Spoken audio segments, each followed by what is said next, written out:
നമസ്കാരം. നിങ്ങളുടെ ആ പ്രിയപ്പെട്ട വ്യക്തിയെ മനസ്സിലോർക്കുക. അവരുടെ പേര് 3 പ്രാവശ്യം മനസ്സിൽ പറയുക. ഇനി നമുക്ക് സ്പ്രെഡ് എടുക്കാം. 3 കാർഡിൻ്റെ ഒരു സ്പ്രെഡാണ് എടുക്കുന്നത്.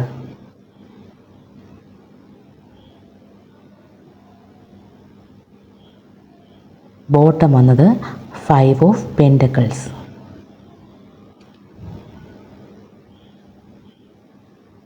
ദ മജീഷ്യൻ, the tower,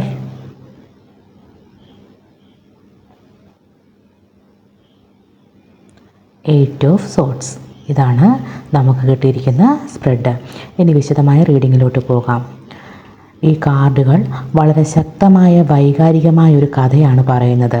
നിങ്ങളെ മനഃപൂർവ്വം മറക്കാൻ അവർ ശ്രമിക്കുന്നുണ്ടെങ്കിലും അവരുടെ ഹൃദയം അതിന് ഒട്ടും അനുവദിക്കുന്നില്ല എന്ന് ഈ കാർഡുകളുടെ കോമ്പിനേഷൻ വ്യക്തമാക്കുന്നുണ്ട്. ദ മജിഷ്യൻ കാർഡ് സൂചിപ്പിക്കുന്നത് നിങ്ങളുമായുള്ള ആത്മബന്ധം അത്ര എളുപ്പത്തിൽ മായ്ച്ചു കളയാൻ പറ്റാത്ത ഒന്നാണ് എന്നാണ്. ഒരു മാസ്മരിക ശക്തി പോലെ നിങ്ങളുടെ ഓർമ്മകൾ അവരുടെ മനസ്സിലുണ്ട്. എന്നാൽ ടവർ കാർഡ് കാണിക്കുന്നത് നിങ്ങളെ മറക്കാനും ഈ ബന്ധത്തിൽ നിന്ന് പുറത്തു കടക്കാനും അവർ ബോധപൂർവം ഒരുപാട് ശ്രമിക്കുന്നുണ്ട്. പക്ഷേ ആ ശ്രമങ്ങളെല്ലാം പരാജയപ്പെടുകയാണ്. നിങ്ങളെ മറക്കാൻ ശ്രമിക്കും തോറും അവരുടെ മനസ്സിൻ്റെ നിയന്ത്രണം അവർക്ക് നഷ്ടപ്പെടുകയാണ്.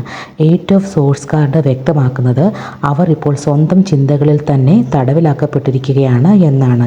നിങ്ങളെ മറക്കണമെന്നവർ പുറമേക്ക് ചിന്തിക്കുന്നുണ്ടെങ്കിലും യഥാർത്ഥത്തിൽ ആ ചിന്തകളിൽ നിന്ന് അവർക്ക് മോചനമില്ല. ഹൃദയം നിങ്ങളെ ആഗ്രഹിക്കുമ്പോൾ മനസ്സിനെ അവർക്ക് നിർബന്ധിച്ച് വിലക്കുകയാണ്.